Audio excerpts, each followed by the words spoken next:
The story of me and Chloe isn't a story of love at first sight.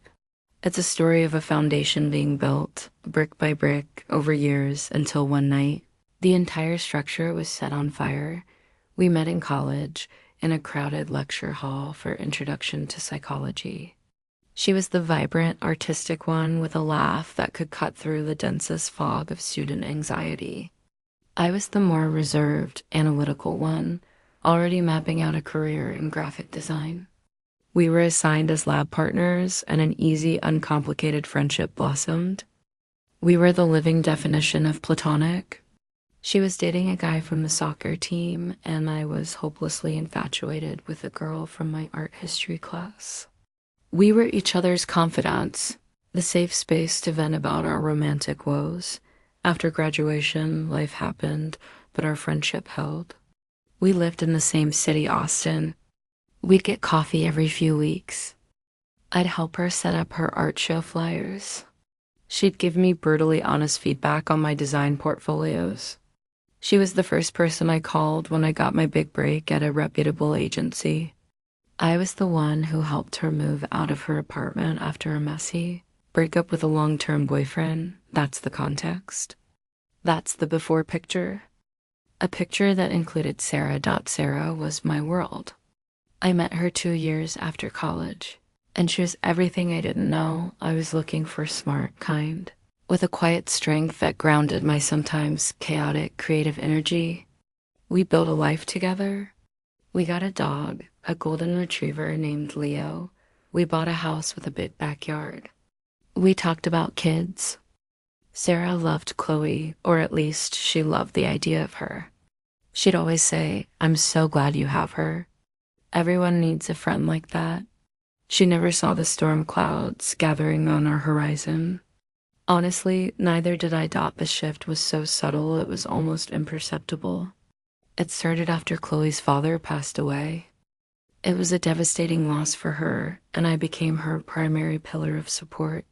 Sarah was incredibly understanding, often encouraging me to go be with her, to help her through the grief.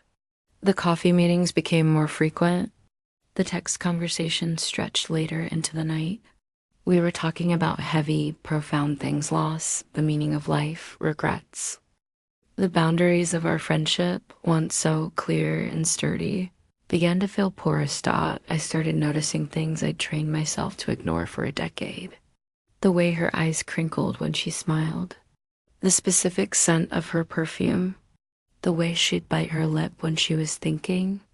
I'd feel a jolt when our hands would accidentally brush while reaching for the same coffee cup.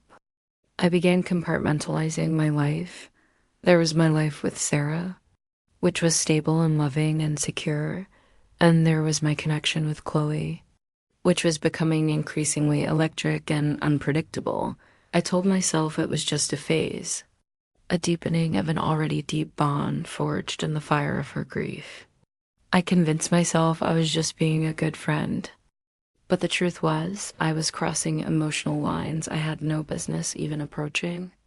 I was sharing things with Chloe: my insecurities about my career, my fears about the future that I should have been sharing with Sarah. I was building a secret garden of intimacy, and I was the only one who knew it existed. The catalyst was a work promotion for Chloe. She landed a huge account and wanted to celebrate. Sarah was out of town, visiting her sister for the weekend. It was supposed to be a simple dinner, just the two of us, to toast her success. We met at a nice Italian place downtown. The moment she walked in, I felt the air change. She was radiant, glowing with triumph and happiness. We ordered wine, then more wine. The conversation flowed as easily as it always did, but it was charged with a new energy. We talked about the past, all our shared memories, laughing until our sides hurt. And then, as the restaurant emptied out around us, the conversation turned serious. "Do you ever wonder," she said, her voice softer now, her glass cradled in her hands, "what would have happened if things had been different? If one of us had made a move back in the day?" The question hung in the air between us, dangerous and thrilling. My heart hammered against my ribs. This was the line, the one we had never, ever crossed. Sometimes, I admitted, my voice barely a whisper. It was the truth, and saying it out loud felt like both a confession and a betrayal.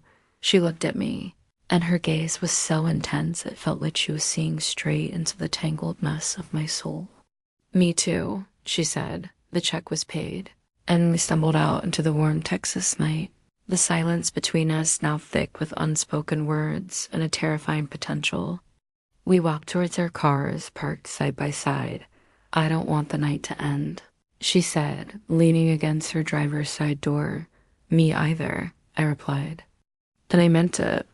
The thought of going back to my empty, quiet house felt unbearable. My place is just a few blocks away, she said. It wasn't a question. It was an invitation. Every moral compass I possessed was spinning wildly. A voice in my head, the one that sounded like my father, like my own conscience, was screaming at me to stop. To say goodnight, to get in my car, drive home, and call my girlfriend. But that voice was drowned out by a roaring wave of desire, of curiosity, of a decade of suppressed feelings finally breaking the surface. I nodded. Okay.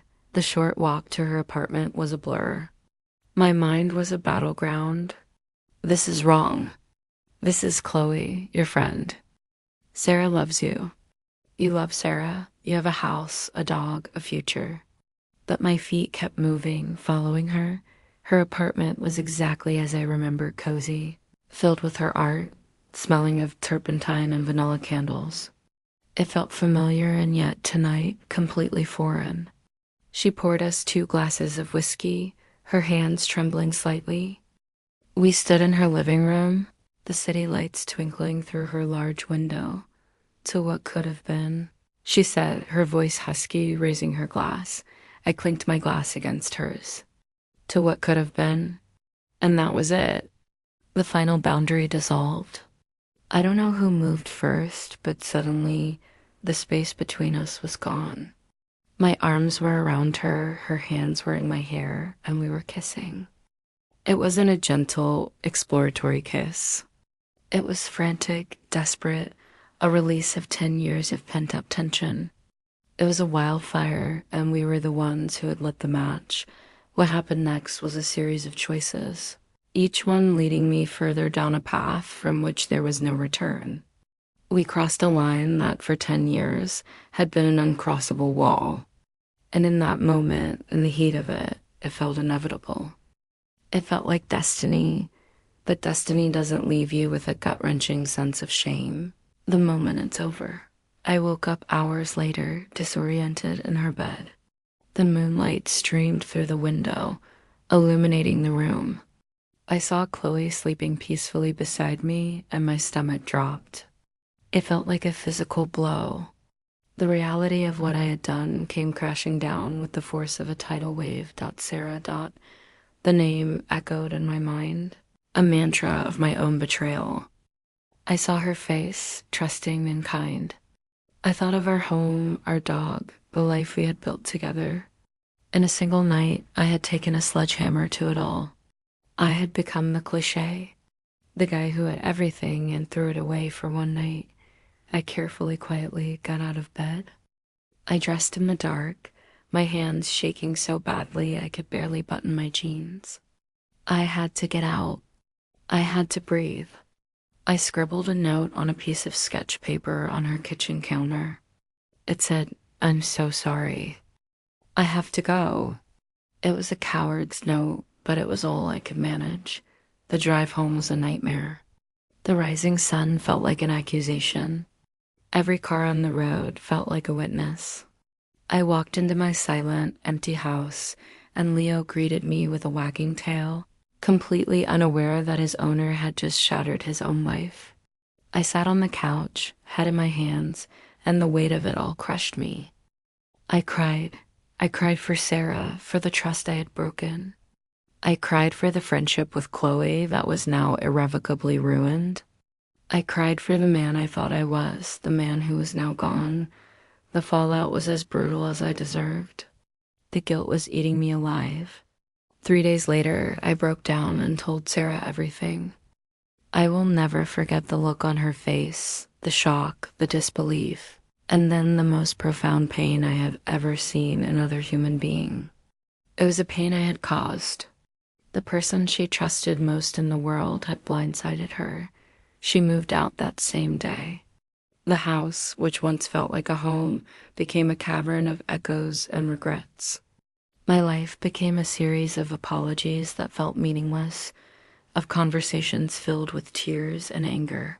Chloe and I tried to talk, but the foundation of our friendship was now the rubble of my relationship. There was too much pain, too much complication. We couldn't go back to being just friends, and we couldn't move forward into anything healthy. Our story, which had spanned over a decade, ended not with a bang, but with a series of strained, painful goodbyes. That night wasn't the beginning of a great love story. It was the end of two. It was the moment I learned that the most dangerous affairs aren't always with strangers. They can be with the person you least expect, hiding in the comfortable, trusted space of a long-term friendship. I learned that just friends is a line you have to actively, consciously maintain, and the moment you start to flirt with that boundary, you're already on the path to destroying everything you hold dear. I lost the woman I loved, and I lost my best friend. All because of one night where I chose to fall,